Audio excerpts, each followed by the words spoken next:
yaba ari kugenda gutya avuye nkangaha ari kugenda gutya iyi ntebe yita umuntu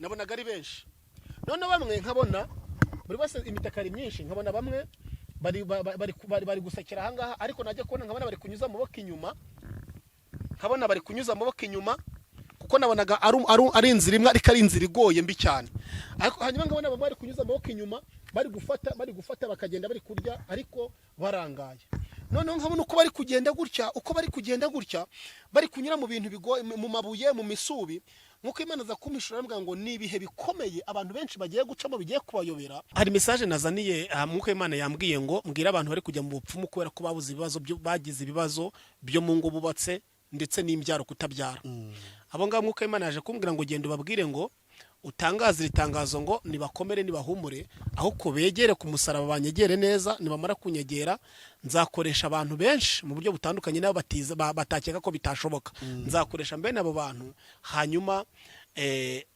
inda zibyara zafunze n'imitsi n'imiyobora ntanga yafunze izafunguka hanyuma nkuko Imana aza kunyereka yagiye nyereka abantu mu buryo butandukanye irambwira ngo nemeye kugira ngo bibabeho kugira ngo imbaraga zanjye zigaragare ko ndi Imana ikiza ndi Imana itanga urubyaro ndi Imana ihindura ibihe none bigeze nyuma mbona ikigeranyo mbona afashe twatwondo kikigeranyo nyine aciramo ngasiga ku maso ngamaze gusiga ku maso ngo impumyi irareba Yesu aravuga ngo agiye gukirisha ngo ibyo abantu bakeka ko bitarigiye guhindukamo imiti Yesu nibyo agiye akoresha abahanuzi bayo wanywa amata wanywa umuneke warya umuneke warya avoka wasengera ibiryo hari uburyo Yesu agiye gukora ahinyuza ubwenge bw'abantu je kugira ubwoba ndavuga se Imana bizagenda bite irambwira ngo itangiriro ni ryiyizi itangiriro ry'ibi ngibi izi ni herezo ryabyo nabwo none se bizagenda nkomeza kuvuga se none amaherezo bizaba ryari bizatangira ryari irambwira ngo wogenda uvuge gusa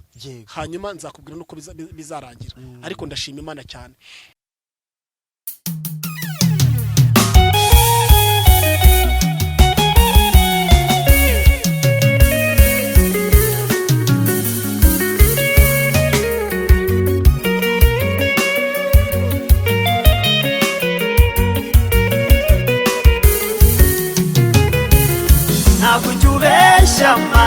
ntabwo ujya ubeshya iyo usezeranye urasohoza ntabwo ujya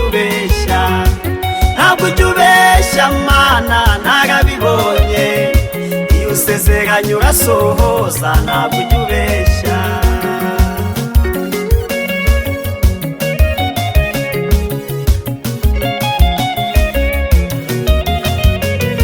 ntabwo usezeranye umuntu inka ngo umuhe ihene cyangwa umusezeranye imodoka nyuma umuha igare ibyo bikorwa n'abana b'abantu batagira ubuntu kandi wowe Mana yanjye wuzuye ubuntu Yes, reka mbasuhuze abakunzi ba Concorde TV show aho mberose mu Rwanda mu ntara enye ndetse no mu mujyi wa Kigali abe mu mahanga mumva ikinyarwanda ndabasuje Imana amoro nibane namwe kandi bahe umugisha nk'ibisanzwe ndi hatuma Imana Concorde reka mfatiye umwanya ngushimire wowe wakanze subscribe ukadushyigikira tukatuka umuryango mugari nawe ugiye kubona iki kiganiro bwa mbere ukayikanda no kuri ngusabiye umugisha nanjye nasezeranije ko ntazajya mbicisha irungu nubwo Inosa yaramaze iminsi ari twicishije twari twaramubuze ko tumuhaye ikaze ni Bwana Mutuyimana Rungano Inosa karibu yego shalom ndabasuje mwese abakunzi ba Concorde TV show Imana wamugisha kandi nejejwe n'Imana ko ngarutse kuri kamera yego n'umugisha urakoze ko twakira yego bigoranye cyane ndakubonye ariko umugambi w'Imana suwejo nukuri amugane wa yago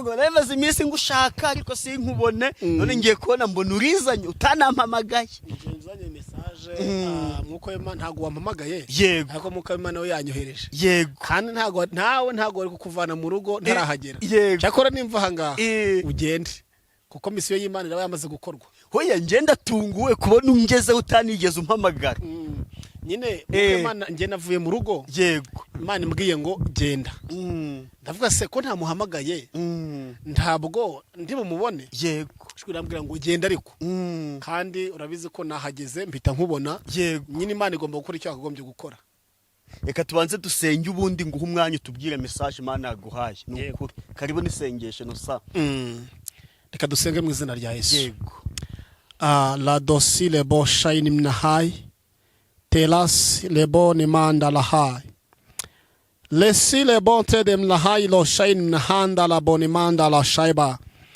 imlahai ni la kita lam lejemo melalisation mlahai katanda vile bon trade bo shaini mnaande la siaba. Urakoze kumvisha gusenga kwacu mu izina rya Yesu, amen. yego inosa amakuru Amakuru ni meza mu izina ry'Imana peka ndahiye nari ngukumbuye. ni ukuri kw'Imana nanjye nari mbakumbuye. Imana ishimwe ko inonyohereza ahangaha, Yego. inyohereje mu kirere cyiza. ni ukuri Ni ukuri ndashima Imana ko inyohereje mu kirere cyiza. hagiye twapanze ngo turabonana ngo usure no mu rugo Eh. bigira nanjye nagiye i Rubavu hari umuvandimwe nagiye kureba niki ntitwabonana ntabwo ijoro ampamagara ngo nturafi Rubavu.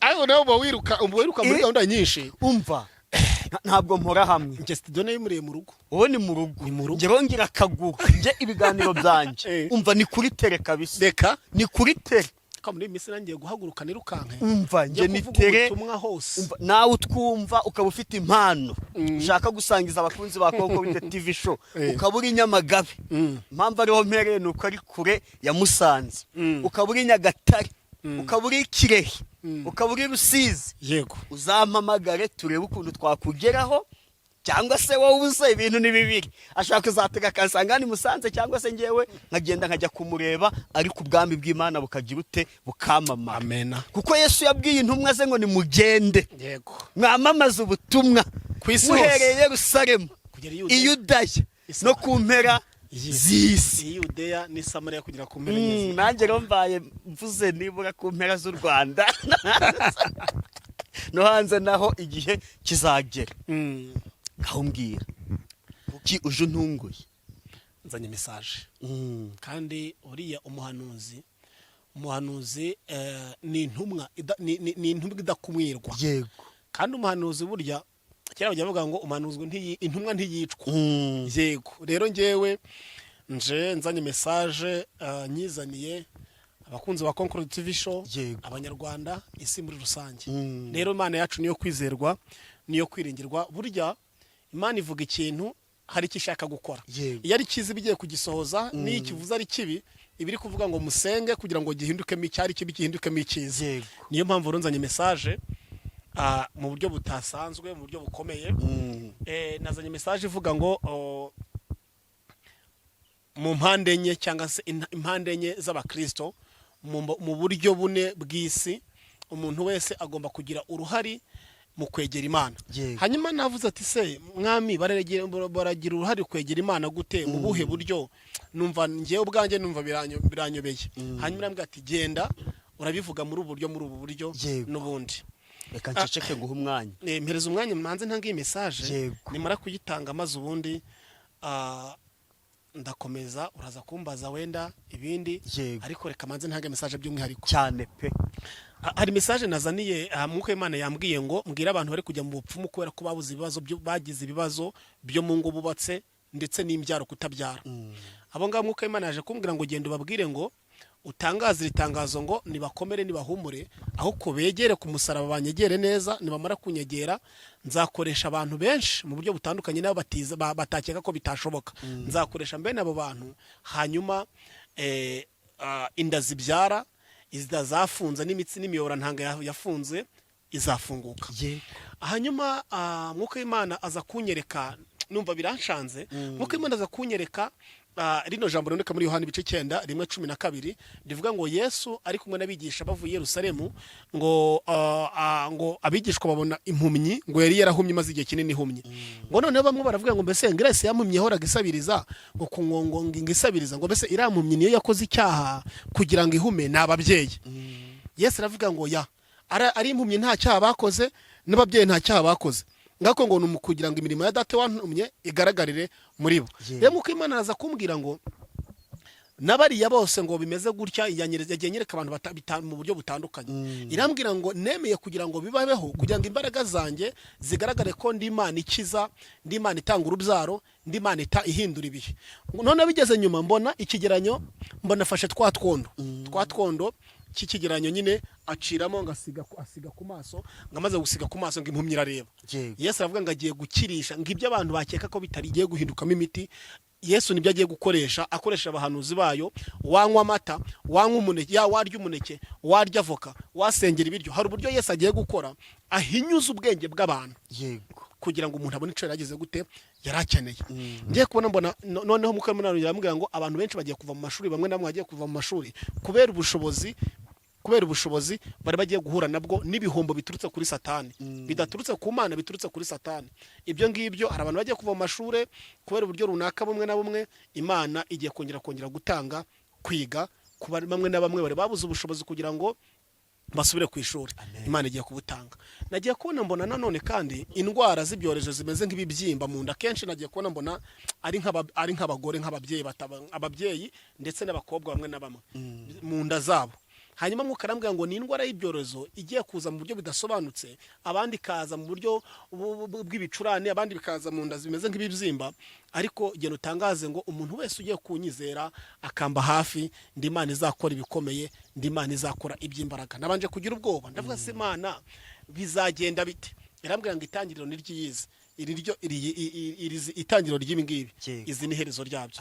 Nabwo none se bizagenda, nkomeza kuvuga se none amaherezo bizaba ryari, bizatangira ryari? Irambwira ngo wogende uvuge gusa, hanyuma nzakubwira nuko bizarangira. Ariko ndashima Imana cyane. Yongeye kuvuga ngo ihagaze ku gihugu cy'u Rwanda mu buryo bukomeye ngo ndetse cyane, kandi iravuga ngo umuntu w'Imana ahaherereye hose, umuntu usenga, yavuze ngo mbwira umuhanuzi ahereye hose, umuhanuzi abera umugisha igihugu, ntabwo abera umuvumo igihugu. Yaje kumbwira ngo mbabwire ngo nabo bave muri bamwe muri bo, kuko naje gusanga atari bose. Yaje kumbwira ngo ntabwo ari bose, ariko ngo bamwe muri bo bari gukoresha izina ry'Imana mu buryo bwabo butari ubw'Imana. Yambwiye ngo bahagarare, kandi nyir'umurimo aje gukora icyo yakagombye gukora kugira ngo avane urukunguke mu masaka. Urukungu mu masaka ushaka kubaza ngo nuruhe, ngo cyangwa se urukungu mu masaka ninde? Urwo rukungu mu masaka ruragiranwa n'umukristo nanga se umuntu w'Imana, umunyamasengesho usenga ukuri bya nyabyo. Undi akaba ari umunyamasengesho ariko asenga agahanura ibyo arebeye kuki kuri YouTube. Ngiye kubona ikigereranyo rero, nazanye n'umutaka umeze nk'ikigereranyo. Nyagiye kubona mbona none naje ndari kunyagira. Nagiye kubona mbona ikigereranyo kuko umuntu yaba ari kugenda gutya avuye nkangaha, ari kugenda gutya, iyi ntebe yita umuntu, nabonaga ari benshi. None bamwe nkabona buri wese imitaka ari myinshi, nkabona bamwe bari gusekera ahangaha, ariko najya kubona nkabona bari kunyuza amaboko inyuma, kuko nabonaga ari inzira imwe, ariko ari inzira igoye mbi cyane. Ariko hanyuma nkabona bari kunyuza amaboko inyuma, bari gufata bakagenda bari kurya, ariko barangaye. Noneho nkabona uko bari kugenda gutya, bari kunyura mu bintu bigoye, mu mabuye, mu misubi. Nkuko Imana za kumishura arambwira ngo ni ibihe bikomeye abantu benshi bagiye gucamo, bigiye kubayobera, ariko abantu batararangara ibi bihe bikomeye bigoye baraza kubitambukamo, baramenya uko bazajya bagira gute babyitwaramo. None najyaga kubona nkabona abandi, kubera ko babaga bari kumwe n'abandi kandi umutaka n'imvura iri kugwa, abandi bakagira gutya bagafata iby'inyuma, bagafata amaboko inyuma yabo, nkabona hari ibintu byinjiyemo, bakagenda bari kurya bishimye. Nkuko Imana arambwira ngo abo ngabo nabari gushaka indonge n'inyungu zabo mu buryo butemewe, kandi urugendo ruri imbere kugira ngo rukomere. None najyaga kubona nkabona abo ngabo nkabona mu mworera, mu mabuye, nkabona ahisa sitaramo, nkabona ahisa agumamo, akaguru karavunitse, nkabona kuvamo biranze. Mukambye narambwiye ngo rero ni ibihe bigoye abakristo bagiye gucamo, abahanuzi bagiye kunyuramo, benshi bari gushaka kugira ngo birwanirire, bari gucaho bitemewe, kandi bakagombye kunyura ahantu runaka habugenewe kugira ngo baze kugira gute, kugeraho Imana ibashaka. Rero Imana yambwiye ngo ni ibihe bigoye ku bahanuzi bagiye kwinjiramo, ku bakristo ndetse n'abandi muri rusange, ariko abari maso abo ngabo bagiye kugubwa neza. Uyu mutaka rero wasobanuraga ko nk'ibyago n'amakuba, baravuga ngo ibyago n'amakuba ni byinshi, ariko Uwiteka mu Kristo, ariko ngo Uwiteka mukiza kuri byose. Rero ibi byago n'amakuba ni ibintu bishobora kuzura umuntu usenga n'udasenga, ariko Kristo akagira gute, akitambika akahaba.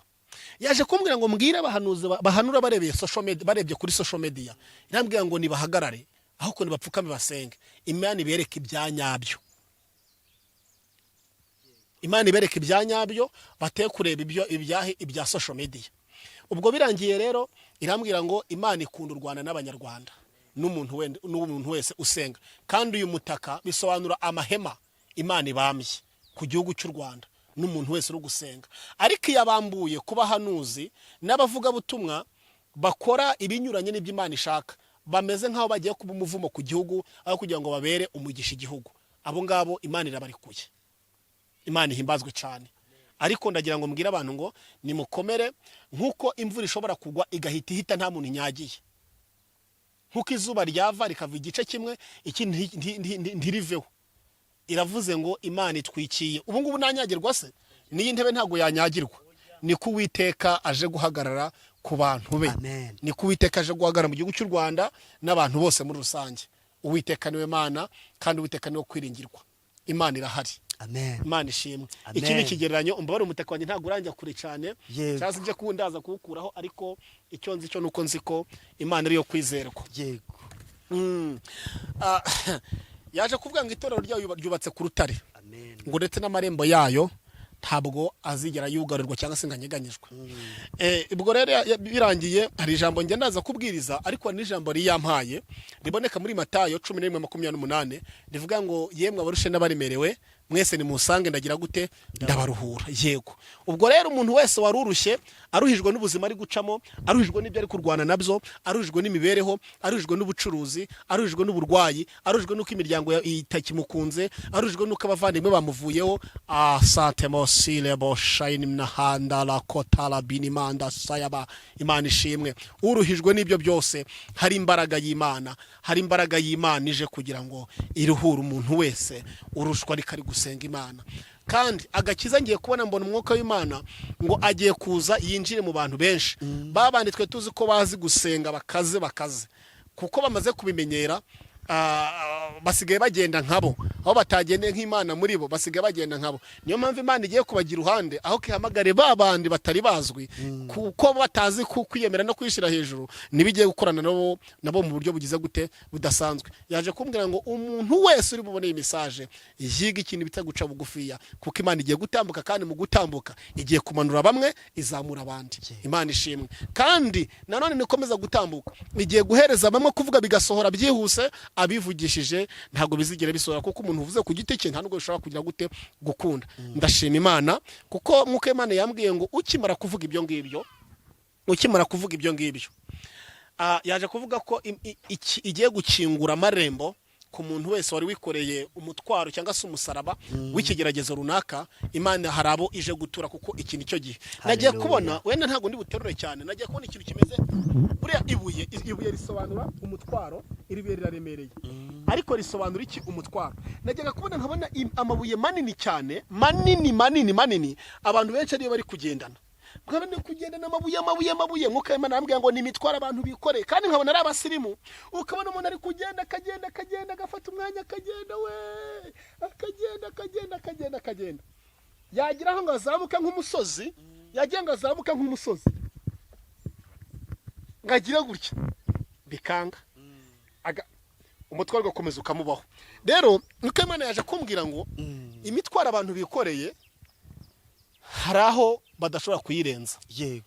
Hari aho badashobora gutambuka no kugera, ariko hari imbaraga z'Imana zije gutura abantu iyo mitwaro bari bikoreye. Amen. Uko Imana yaje kunsobanurira, navuze ngo iyo mitwaro ni iyihe abo bantu bikoreye.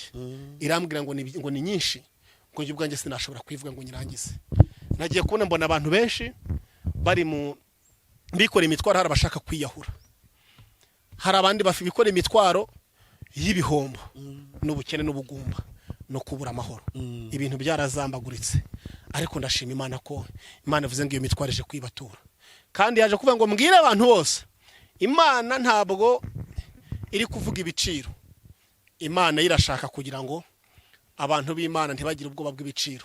Abantu b'Imana bazarya ibiciro, ikiro kibira cyagura 10,000, cyagura 20,000, ariko abantu b'Imana bazanabirya. Amen. Uretse n'abantu b'Imana, umuntu wese uzizera kubw'amasengesho yabera nta muntu uzicwa n'inzara. Amen. Uko niko kuri kwihoraho. Esansi ya litiro yagura 1,100, yagura 15,000. Yamwe ngo mbwira abantu bose bakomeje gusenga ndetse n'abadasenga, amasengesho turi gusenga azabeshaho n'abadasenga. Niyo mpamvu umuhanuzi abera umugisha mu gihugu atakibera iki umuvumo. Niyo mpamvu ko byagenda kose ntagire wongera gutekereza ngo dufite inzara, ngo dufite ubwoba, ngo tugize iki, turabakire. Impamvu turabakire ni iki? Dufite Imana. Amen. Imana ishimwe cyane. Imana ishimwe cyane. Rero Imana niyo kwizerwa, abarushye n'abaremerewe Yesu ashoboye kuruhura. Nukuri turanezerewe. Turanezerewe, Imana nihimbazwe. Amen. Yego nizo message nari mfite. Mani guhumugisha. Amen. Byavuga ngo intumwa ntiyicwa. Ngo niba ngo ntiyicwa ngo irarabirwa, siko bajye irarabirwa. Ariko intumwa igomba kujyana ubutumwa uko yabuhawe ntigabanye kandi yongere. Mani guhumugisha kubwo kutuzanira ubutumwa Imana yaguhaye. Yego. Karibu noneho n'ijambo witekerereje. Agari byo nitekereje ahubwo ni Mwuka w'Imana ni umuyobozi. Yego. Yanyoboye ko navuga ijambo nk'iri ngiri ko rishobora kugira icyo rifasha nanga se rikanahindura. Ndashimana ndi mu mashimwe, hari umuntu wabyaye impanga z'abana 2. Ndashima Imana ko yamaze kubyara. Ndaramusengeye. Ndashimana ko yamaze kubyara. Hari undi mushuti wanjye wamaze kugira Canada, ndashimana ko yabimubwiye kandi bikaba byasohoye. Haleluya. Imana rero niyo kwizerwa. Ndashima Imana ko hari undi muntu ufite ideni yavuze ko yamaze kubona ubwishyu. Haleluya. Amafaranga arenga miliyoni 12. Rero iyo ni imbaraga y'Imana. Niyo mpamvu naguhize ndaguhiga ndavuga ati Mwuka w'Imana aravuga ati genda umushake ubundi nuko bigomba kujya utange message. Imana ndi mu mashimwe akomeye cyane. Amen. Yego naje kubwira abantu bose wese nibiza arimo mubwira ngo Imana yatangaje vuga ngo natuze, umuntu wese nakomere aho kabe mu gihe cyo gushima Imana. Si igihe cyo kubabara, si igihe cyo kurira, si igihe cyo kugira ubwoba, aho ko umuntu wese nagiye gute nashimye. Reka tuze gusomana amagambo make yandaza kuvuga make cyane aboneka muri Yeremiya 29. Hanyuma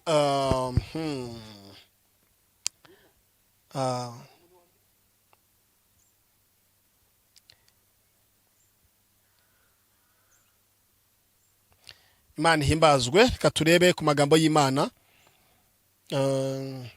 Reka dusome mu Yeremiya 29:12. Reka dusome mu izina rya Yesu. Kandi muzanyambaza, muzagende musenga, nanjye nzabumvira, muzanshaka mumbone, nimushakana umutima wanyu wose, nzabonwa namwe, ni ku Uwiteka avuga, kandi nzagarura abantu banjye ari imbohe, nzabakoranya mbakure mu mahanga yose n'abantu bo hose aho nari narabatatanyirije, ni ku Uwiteka avuga, kandi nzabagarura aho nabakuye mukajyanwa muri imbohe. Imana ishimwe cyane. Haleluya. Kandi muzanyambaza, muzagenda musenga, tarasile bonema, nanjye muzambona, ni ku Uwiteka avuze, nzabonwa namwe, ni ku Uwiteka avuga, kandi nzagarura abanyu bajyanwe ari imbohe, nzabakoranya mbakure mu gihugu hantu hose, abantu hose aho nari narabatatanyirije. Imana ihimbazwe cyane. Muzashakana umwete muzambona. Iyi Mana uzayibona yishakana umwete. Iyi Mana yiringire. Iyi Mana yikorere. Iyi Mana yibe hafi. La sile bone manda la haido saidi manda. Iyi Mana yiringire. Iyi Mana uyikorere. Iyi Mana niyo kwizerwa. Muzashakana umwete. Nimushakana umwete muzambona, kandi nimunyambaza nanjye nzabitaba. Uyu mwanya ndashima Imana kiri kutwitaba. Ndashima Imana kiri kutwumva. Ndashima Imana kiri gukora iby'imbaraga. Ndashima Imana kiri gukora iby'ubutware. Imana ishimwe. Imana ihimbazwe. Ndagira ngo nkubwire ngo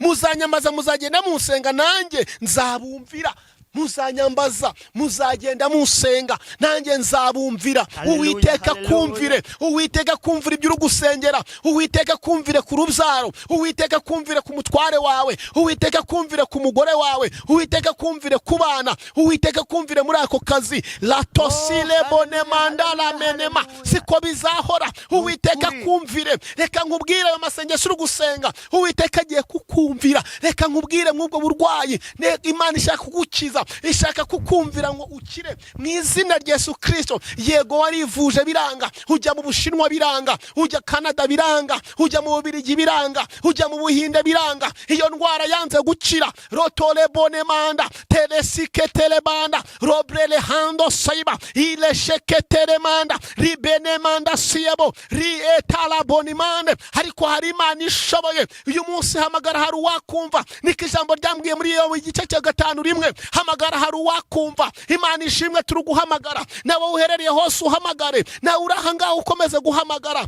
Oh haleluya. Iyi Imana yacu yumva gusenga, iyi Imana yacu niyo kwizerwa, iyi Imana yacu niyo kwizingirwa, Imana yacu irumva gusenga. Yewe reka nkubwire ngo aho uri hose Imana irumva ngo kandi muzanyambaza muzagenda munsenga nanjye nzabumvira. Imana ishimwe. Bavandimwe, Imana yumva gusenga. Humura, Imana iri kumwe nawe, ntabwo yagutaye, ntabwo izakureka, ntabwo izaguhana, ntabwo izagukoza isoni, ntabwo uri wenyine. Uri guca mu bitishimiye, uri guca mu bigoye, ariko Uwiteka ari hano kugira ngo akumvire. Imana iguha umugisha, Imana haza kwifuza ko imitima yanyu, Imana ikomeze kubagira neza. Koko rude rwose Imana bamugisha. Iyo message narinzanye, Imana ibishimire kandi Imana ibagire neza. Rero nukuri utuze ukomere aho uherereye hose. Mwijuru hari Imana ishoboye, mwijuru hari Imana y'inyembaraga, mwijuru hari Imana y'inyamaboko kandi ifite ubutware n'ubushobozi, ikora byose mu izina rya Yesu. Amen. Tuyimana Rungano Innocent, Imana iguha umugisha. Haleluya. Wahawe ubutumwa ukanga gutuza kugira ngo ukomeze kuburarana, ahubwo ukaza kugira ngo bugere kuri ba nyirabwo. Imana iguha umugisha. Ngiye kugusaba ibintu bibiri turi gusoza. Hari abantu baba bari kure ariko bakumva bafashijwe n'ibyo uvuze, bakaba bifuza kuba baguhamagara nayo ntego y'icano kugira ngo tubere hose icyarimwe. Nje ngize amahirwe nakubonye, hari n'ibyo wambwiye tutaraza no mu kiganiro. Yego rwose. Ariko n'undi wakenera kuguhamagara kugira ngo nk'umuhanuzi w'Imana, Imana igire ikikunyuzamo kugira ngo kimubwire. Nende ugusaba ngo niba bitakugoye ube waduha nimero, none uwakumva ashaka kuzaguhamagara azaguhamagare, numara gutanga nimero udusoreze n'isengesho. Icyo bitwaye? Ntacyo bitwaye n'ukuri. Amen. Nimero yanjye ni 0788 25 40 10. 0788 25 40 10 niyo wampamagaraho, no kuri WhatsApp ukanyandikira. Abari mu Rwanda ndetse abari Rwotamasimbi niyo bakoresha. Amen. Reka udusengere dusoze. Reka dusenge. Ibiganiro byacu nakagaruka. Amen. Mana turagushimiye, wumvishe gusenga kwacu, wakoze ibikomeye, ukoze iby'imbaraga, nuhimbazwe. Turagushimiye yuko ukije abarwayi kandi wumvishe gusenga kwa buri mwe wese. Umuntu wese ukoze kuri screen, kuri taburo, haba ari mu modoka agenda, haba ari muri office, haba ari hehe, umuha umugisha. Wakoze kumvishe gusenga kwacu kandi ushimwe ko ntanze message ni mu izina rya Yesu. Amen.